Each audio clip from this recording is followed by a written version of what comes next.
Karena waktu itu di awal-awal kita mikirnya kan ideal-ideal ya. Kok bisa marah ya? Maksudnya kita ngelihat keluar ya, kok orang nikah bisa marah sih gitu. Sementara kita kayaknya baik-baik aja gitu. Tapi itu ternyata nggak berlangsung lama kan. Ternyata tidak semua kondisi itu ideal maksudnya. Ya, diem-dieman juga pernah kan? Bukan pernah lagi kali ya. Jadi memang ada masa-masa pengen sendiri juga untuk merenung, memikirkan gitu. Tapi tetap tadi ya. Ya. Ada yang harus dibangun bersama. Iya. Terutama sih motivasinya ya kita harus memperbaiki diri sendiri ya.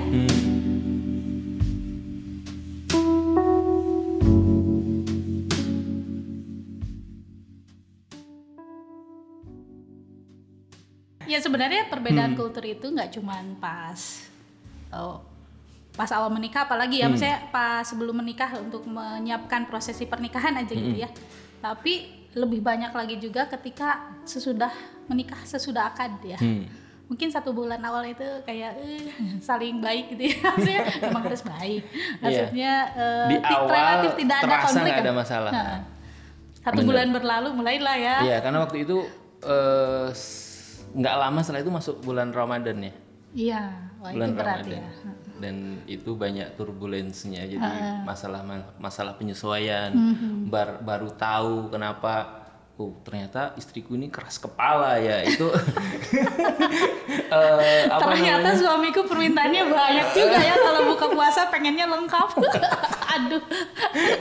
Nah itu jadi ada proses komunikasi yang waktu itu agak sulit ya, karena untuk meyakinkan istriku ini nggak mudah gitu. Walaupun kalau dia sudah meyakini sesuatu itu semuanya jadi mudah gitu. Gitu nggak sih? Gimana? Ulangi. Jadi ada karakter menurutku yang ini kemudian dibaca oleh mamah kamu itu. Ini anak keras kepala, susah diatur gitu ya. Sehingga ketika dia sudah, "Mama aku mau menikah," dibilang, "Oh ya oke," gitu. Menurutku itu satu alasan kuat kenapa mama waktu itu begitu mudah gitu ya mempersilahkan anaknya menikah gitu. Karena nggak bisa dihandle lagi waktu gitu ya. Udah sama orang lain aja. Jadi ada hal yang nggak mudah di awal, dan mungkin itu berjalan seiring perjalanan pernikahan ya. Proses membentuk kesetimbangan itu ya, karena kita memang dari karakter yang beda banget kan. Ya mungkin sebenarnya Abi juga keras kepala sih. Cuma dengan bentukan berbeda ya. Bentukan Solo gitu.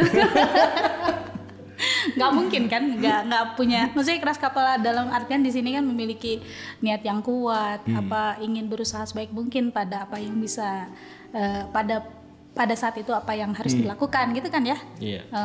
Maksudnya juga kalau melihat kembali ke masa lalu kita nggak akan bisa berada di sini kalau misalkan nggak melakukan proses-proses itu ya nggak. Ya itu, cuman bagaimana kemudian kita coba secara personal kita berusaha menjadi diri yang lebih baik lagi ya untuk diri sendiri gitu. Terus juga dalam rangka ya bagaimana supaya pernikahan ini bisa berjalan ya. Benar. Harmonis gitu. Karena waktu itu di awal-awal kita mikirnya kan ideal-ideal ya. Kok bisa marah ya? Maksudnya kita ngelihat keluar ya, kok orang nikah bisa marah sih gitu. Sementara kita kayaknya baik-baik aja gitu. Tapi itu ternyata nggak berlangsung lama kan. Ternyata tidak semua kondisi itu ideal maksudnya. Kita bisa berpikir logis, kemudian tidak emosional itu karena situasinya memang nyaman, mapan gitu. Tapi kalau kita dihadapkan pada situasi yang nggak mudah, misalnya udah malam, capek, misalnya, kemudian ada banyak hal yang harus diselesaikan. Karena hamil mual-mual pertama kali. bulan puasa. Minta dibikinin sahur nasi goreng, belum bumbunya. Ya Allah, pada saat itu terasa begitu berat sekali hidup ini. Dan gambaran-gambaran awal ya, istriku tuh harusnya bisa masak gitu. Tapi pas masak kenapa ayamnya masih ada darahnya di dalamnya? Itu dalam rangka menghemat minyak goreng. Jadi waktu itu gambaran awal itu, oh ini kayaknya karena dia nggak hidup di perkotaan ya, maksudnya memang dari Bogor tapi kan dari Cisarua waktu itu. Dan ibunya pas kita datang kan makanan enak semua ya, dimasak oleh mamahnya dia gitu. Wah, ini kayaknya bisa masak gitu. Satu hal yang aku kaget waktu itu, kok nggak bisa masak ya ternyata. Bisa ya. Lumayan lah, kan kita pernah KKN. Kita makan dari mana kalau nggak masak sendiri sebisanya.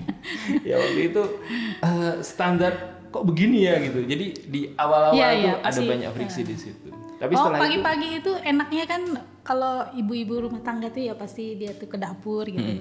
Ya sebenarnya enaknya kan di kamar aja baca buku gitu ya. Turun ke bawah tinggal makan. Nah, itulah kebiasaan sebelum menikah. Ya, jadi itu hal-hal yang kemudian berbeda gitu ya. Misalnya berubah karena sebelumnya nggak harus masak ya, tapi pagi-pagi harus masak misalnya. Atau terutama kita nih yang bapak-bapak itu, belum bapak-bapak waktu itu ya. Waktu kan harusnya bebas-bebas aja gitu ya. Tapi ini tiba-tiba kok ada orang di rumah gitu yang harus diperhatikan ya. Dan dia lagi mual-mual, lagi muntah, lagi bad mood, lagi ada jadi ada PR baru. Nah, di titik-titik itu tadi ya. Ya kaget juga dari pihak sini. Kaget, kok nggak kayak papa aku gitu ya, nggak kayak ayah kita gitu ya. Kalau misalkan kan profilingnya pasti langsung ke keluarga, ke orang tua sendiri gitu. Misalnya kalau Jawa itu kayaknya kelihatannya ya, nggak tahu nih mungkin Jawa yang lain tidak. Misalnya kalau ke dapur itu, maksudnya dalam melakukan aktivitas kayak memasak gitu ya, atau menggoreng telur lah sekalipun, kayaknya suatu hal yang tidak dilakukan ya, tidak dilakukan oleh laki-laki. Tidak dilakukan oleh laki-laki kegiatan di dapur itu gitu. Sedangkan ayah saya gitu ya, beliau melakukan itu gitu. Misalnya walaupun bukan yang tugasnya memasak ya, tapi sukalah goreng-goreng pisang sendiri gitu ya. Bahkan membeli kayak garam atau gula yang kurang lah di rumah gitu ke warung gitu. Nah, sedangkan Mas Hussein ini enggak gitu. Sama sekali. Wah, itu waktu itu itu adalah permasalahan yang berat. Iya bener ya. Aku merasa juga gitu. Ini kok aku harus nyuci piring sendiri, gitu kan? Di awal ada lah. Bukan nyuci piring seluruhnya ya, tapi ada lah. Setelah makan dicuci. Kemudian hal-hal yang kayak beres-beres gitu segala macam gitu. Kalau di keluargaku waktu itu diselesaikan oleh ibu gitu ya. Nah itu yang menjadi sesuatu yang waktu itu mengundang dinamika awal gitu ya. Bahasa yang halus. Ya akhirnya kemudian ya ada namanya kompromi, ada namanya tadi komunikasi, dialog. Ya ada yang dikurangi, ada yang saling mengurangi tuntutan, bukan tuntutan ya, apa yang namanya. Kemudian kan kita belajar juga bagaimana seharusnya peran suami dan istri dalam sebuah keluarga, bagaimana seharusnya bentuk hubungan suami istri itu gitu ya, bentuknya persahabatan gitu. Tapi tidak lupa juga ada yang namanya hak dan kewajiban, itu nggak bisa berubah gitu ya. Tapi saling membantu dalam konteks ya itu bersahabat. Gimana sih kalau sahabat ya? Akrab gitu ya, saling mengcover ketika yang satu tidak bisa melakukan yang saling melengkapi. Walaupun sampai hari ini juga bukan berarti nggak ada gesekan-gesekan. Ada juga. Iya, jadi itu yang menarik sih menurutku. Jadi kalau rumah sakit itu kan menerima pasien ya. Kalau istriku itu menerima aku apa adanya. Kadang juga sulit gitu ya. Tapi dia sudah berada di sampingku. Sama lah mungkin maksudnya juga gitu sama saya. Kita sama-sama begitu. Akhirnya ya terjadi titik equilibrium, titik keseimbangan baru. Iya, mungkin keseimbangannya bukan pada titik tertentu diam di situ stabil gitu, gak gitu juga ya. Keseimbangan namanya dinamis. Kehidupan itu. Katanya keseimbangan dinamis. Jadi setimbang tapi tetap dinamis gitu. Tergantung arahnya nanti. Adalah diskusi-diskusi yang kita berbeda pendapat begitu ya. kemudian ya cobalah yang terbaik apa gitu ya. Ya, diem-dieman juga pernah kan? Bukan pernah lagi kali ya. Jadi memang ada masa-masa pengen sendiri juga untuk merenung, memikirkan gitu. Tapi tetap tadi ya. Ya. Ada yang harus dibangun bersama. Iya. Terutama sih motivasinya ya kita harus memperbaiki diri sendiri ya. Memperbaiki diri sendiri ya apalah menjadi pribadi yang lebih baik. Walaupun misalnya kita bersama suami atau mungkin bersama istri, ada hal-hal yang tetap harus kita lakukan ya. Sebagai person, karena nanti kan pertanggungjawabannya kepada Allah sendiri juga gitu ya. Walaupun nanti kalau mepet narik-narik gara-gara dia. Ditanya kapan ketemunya ternyata panjang jawabannya ya. Iya, asik sendiri ini udah kayak di mobil kalau perjalanan mudik ini. Jadi ketemu yang dimaksud mungkin nggak hanya ketemu fisik, tapi ketemu ide, pikiran, kesepakatan. Jadi ketemu pada aspek bagaimana membangun similarity, proximity, frekuensi. Tapi gitu yang satu hal yang pasti, kalau perbedaan itu pasti selalu ada ya. Ada. Di pernikahan itu mau kayak gimana bentuk diskusi dan sebagainya gitu. Tapi ada satu hal yang garis ininya ya, garis merahnya itu atau pegangannya, yaitu kembalikan kepada aturan syariah aja gitu ya. Walaupun kita juga nggak semudah itu kembali ke aturan syariah karena kita juga berperang atau berjuang dengan dengan ego kita sendiri gitu. Iya. Dan itu proses ya, bukan yang tiba-tiba oh ya kalau menurut syariah Islam gini, ayo kita begini gitu. Dan kadang-kadang ada banyak hal yang kita nggak bisa temukan secara langsung gitu. Misalnya selera makan gitu. Itu kan hal yang nggak mudah untuk bisa ketemu. Dia suka makan, misalnya orang Sunda itu kan suka makan jengkol, pete gitu ya. Lalapan, sambalnya pedas. Dan aku dari kultur yang sukanya manis, yang Jawa kan, yang masakannya tuh nggak terlalu ekstrim. Akhirnya bakso nggak ada, lupa ketinggalan sambalnya si mama nggak ada masalah. Iya, kalau aku nggak ada sambal nggak ada masalah. Kalau dia, iya gitu. Kenapa kamu lupa? Untuk hal sepenting itu. Iya gitu. Jadi hal kuliner tuh menjadi satu hal yang bisa jadi sederhana, nggak ada masalah. Tapi di beberapa titik kita juga sempat bersitegang tentang masalah makanan ya. Ingat nggak? Enggak. Udah lupa, saking kebanyakan konflik. Ini kenapa rumah bau jengkol? Oh, ini apakah ada gas bocor? Akhirnya sampai sekarang juga nggak. Akhirnya ini titik ini ada ya. Titik temu. Kalau mau makan jengkol beli aja. Kayak misalnya ini kenapa makanan daun-daunan semua gitu atau pedas semua, walaupun kemudian juga itu berproses ya. Lama-lama aku enak juga sih makan makanan kayak gini gitu. Udah bisa makan itu cengek guluntungan, coba Sunda mah. Naon itu. Itulah cabai merah yang kecil, cabai merah yang bulat-bulat itu. Saya bulat-bulat gitu, jadi hub gitu. Iya. Dulu kan nggak ada kan orang Jawa yang bisa makan itu. Kita dulu mengenal yang namanya lalapan hanya kemangi paling ini ya, paling akrab itu kemangi sama kol ya. Udah itu aja.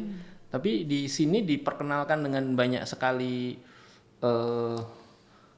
lalapan ya. Semua daun kayaknya di alam itu menjadi lalapan di Sunda. Iya gitu sih. Jadi itu titik temu. Belum lagi nanti bicara bagaimana ngurusin anak ya. Ngurusin anak. Terus nanti kalau sama keluarga besar kan silaturahmi itu. Ini lebarannya mau di mana nih? Lebarannya mau di mana? Terus ketika silaturahmi itu ya walaupun misalnya itu cuman event-event aja gitu. Tapi kan dia biasanya berlangsung, misalnya kalau lebaran itu bisa seminggu 2 minggu gitu ya. Nah itu bisa tuh muncul di situ. Kerikil-kerikil. Iya, jadi keluarga itu sebenarnya proses menuju titik temu mungkin ya, yang itu juga dinamis. Gitu nggak sih? Iya, dan kalau mau ya kita lihatnya dari sisi positif. Sekarang nih lagi tenang. Itu ya sebenarnya bikin kita lebih baik lagi juga sebenarnya di manusia yang lebih baik. Ya lebih tenang, jadi kita bisa ngomong sambil ketawa-ketawa gitu ya. Ini titik ideal sebenarnya. Kalau mau ngomong hal-hal yang sangat sensitif, bisa nih kalau lagi ketawa-ketawa gini. Itu titik temu ya. Bagaimana ketemunya tadi?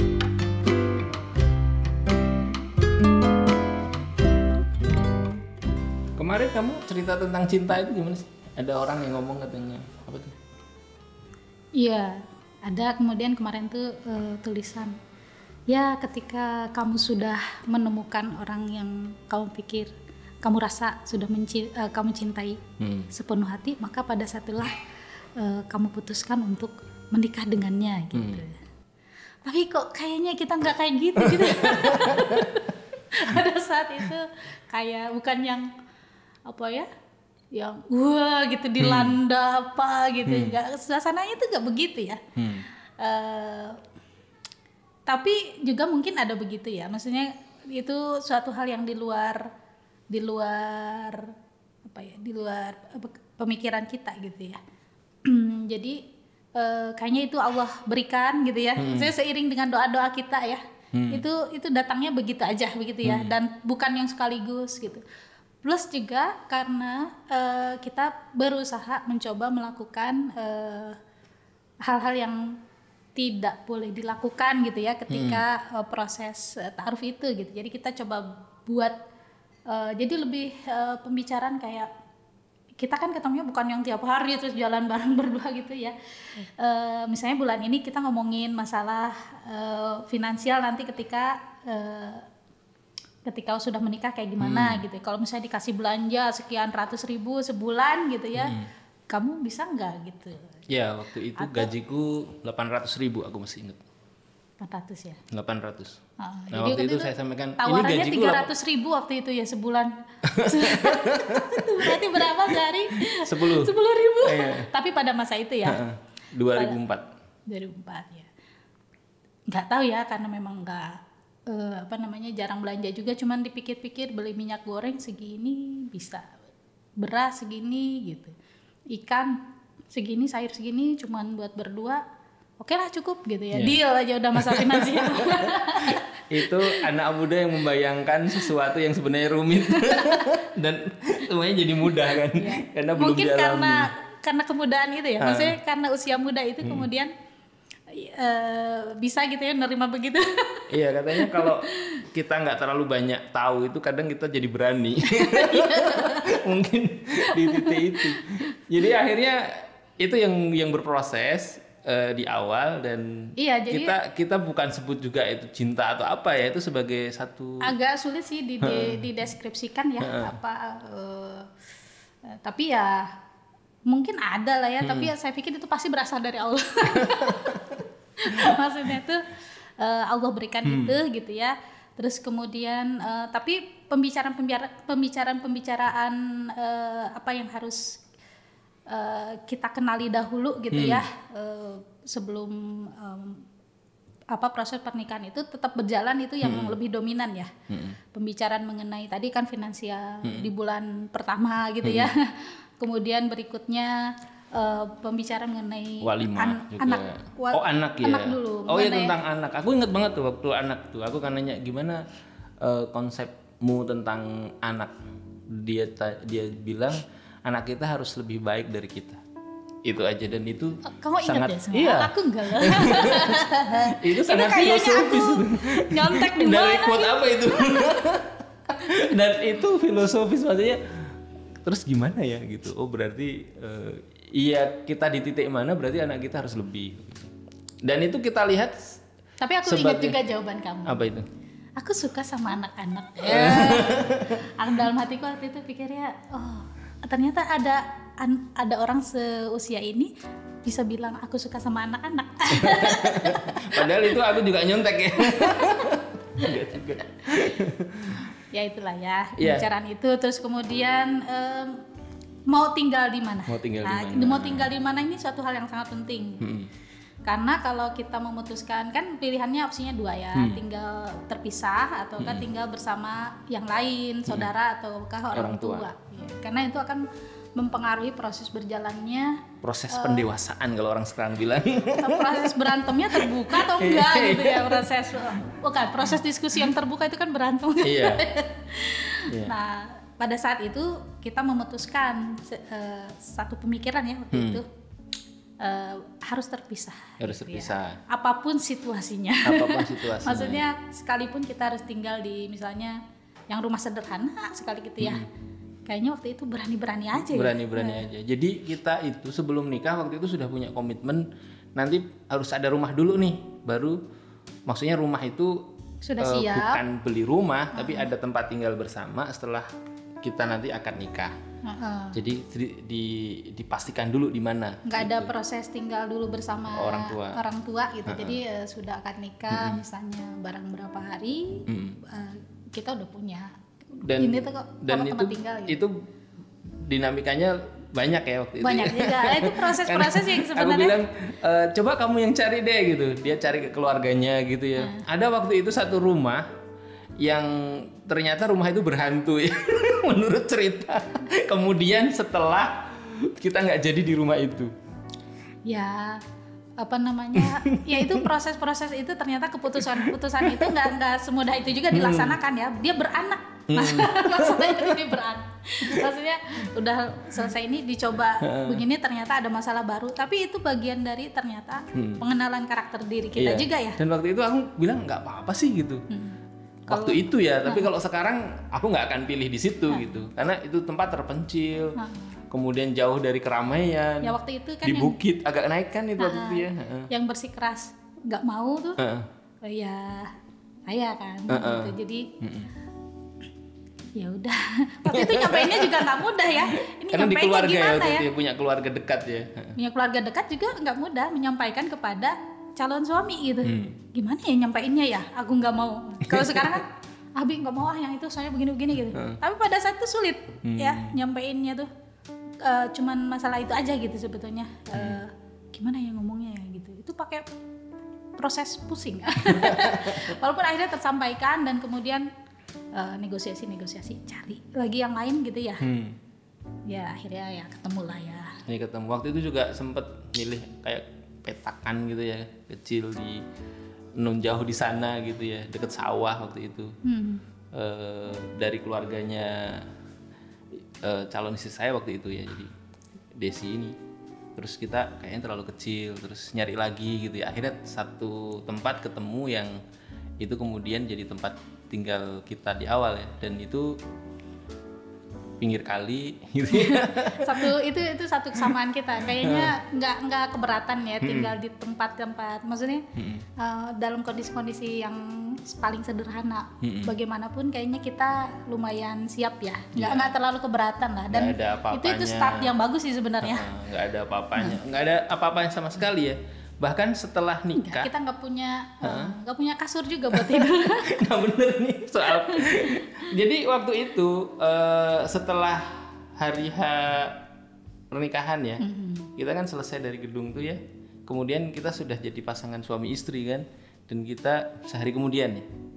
Karena hari pertama kan tinggal di tempat pernikahan itu ya, di Cisarua. Waktu itu kita terus pindah ke rumah baru itu. Hore, tinggal di rumah baru gitu. Dan ternyata di rumah itu nggak ada apa-apa kan. Bahkan nggak ada kasur sama sekali. Nggak ada kasur, nggak ada kompor. Nggak ada kompor, nggak ada apa. Jadi masih bangunan gitu. Tapi penanak nasi udah ada ya. Penanak nasi tapi itu dibeli sebelum menikah sebelum kan? menikah. Sampai hari ini ada dan dipakai. Iya, yang rice cooker yang waktu itu. Nah itu, terus kita ke kosan lamaku ya. Ingat waktu itu ketemu teman. Kita naik motor ke sana buat pinjem kasur lipat tuh, kasur Palembang. Ingat gak? Nah itu yang kita pakai untuk untuk menginap di rumah itu selama beberapa hari. Jadi memang dari tidak ada apa-apa gitu. Dan akhirnya kita beli kasur Palembang. Yang baru. Sekarang masih ada nggak sih kasur Palembang? Kita beli kasur yang baru dari uang ada ya pernikahan gitu. Itu sisa berapa? 700.000 kalau nggak salah. Ya udah. Tapi alhamdulillah sih kayaknya pada saat itu juga nggak merasa aduh aku kok miskin banget gitu kan. Kayaknya nggak ada terlintas begitu. Dan di awal-awal memang kita fine-fine aja gitu ya. Di awal-awal itu. Yang sebenarnya kalau dilihat dari hari ini kayaknya wah pasangan itu tidak punya uang. Tapi pada saat itu kami merasa cukup aja. Jadi Itu tadi ya, kalau bicara cinta sebenarnya ya itu bergulir aja, alamiah. Dan kita temukan banyak dinamika di sana. Ada kerja keras, dan ada pengorbanan. Ya itu. Kalau bicara rumah tangga nggak cuma bicara cinta, bicara kerja keras. Bagaimana kita berusaha supaya ini tetap berjalan nih, gitu ya. Apalagi nanti kalau sudah punya anak misalnya, itu kan tanggung jawabnya tambah. Yang biasa tidur 8 jam sehari, ini harus bangun. Ya, itu kalau kurang ada kerjasama antara suami istri agak sulit ya. Juga menakar-nakar ya sejauh mana kemudian istilahnya, kalau istri kan warobatul bait lah istilahnya. Apa itu? Ibu. Umun ibu. Robatul bait. Wa itu dan. Wa itu dan. Robatul bait itu ya pengurus rumah gitu ya. Oh, manajer rumah atau kepala rumah tangga, boleh nggak dibilang? Ya kalau kepala rumah tangga lebih ke suami ya. Kepala keluarga. Kita ingin keterlibatan suami juga ya, dalam hal pendidikan dan sebagainya, dan mengatur rumah tangga tentu suatu hal yang berat ya. Tapi kita juga harus menakar bahwa bisa dilihat dari wajah kita yang sekarang. Ya ini ya, natural anti agingnya nggak berjalan gitu. Nah, sebagai istri juga harus bisa menakar-nakar karena suami juga punya kewajiban yang juga nggak mudah ya, mencari nafkah gitu ya. Nah itu bagian dari ini ya, harmonisasi itu ya. Jangan sampai kan kemudian ikut terlibat di dalam masalah pengaturan rumah tangga secara tugasnya istri, kemudian mencari nafkahnya terbengkalai gitu ya. Itu juga nanti akan menimbulkan masalah baru yang lain gitu. Begitu pula ketika misalnya mungkin membantu mencari nafkah istri gitu ya. Tetap harus diingat bahwa kewajibannya terletak pada suami gitu. Iya, jadi kita punya pos masing-masing ya. Kalau pos masing-masing, tapi bukan berarti kita nggak peduli satu sama lain. Nggak peduli, terus saling membantu ya. Ya pada takaran apa gitu. Ya, jadi itu makna cinta buat kita ya. Kayaknya dari proses yang panjang itu ya. Iya, kemudian si bahasanya lebih enak tuh saling menyayangi. Oh, oke. Saling menyayangi. Kayaknya lebih ke situ ya. Sepenuh hati. Meaningful. Kalau cinta itu apa sih? Romansa gitu ya. Iya, romansa. Salah mendefinisikan ya. Pas COVID harus masuk rumah sakit. Itu ya Allah. Itu urusan hidup dan mati itu. 2021. Itu berat. Ya, buat teman-teman pemirsa INTV, untuk mendapatkan konten-konten yang lebih mendalam, lebih spesifik gitu ya, itu teman-teman bisa bergabung di membership INTV.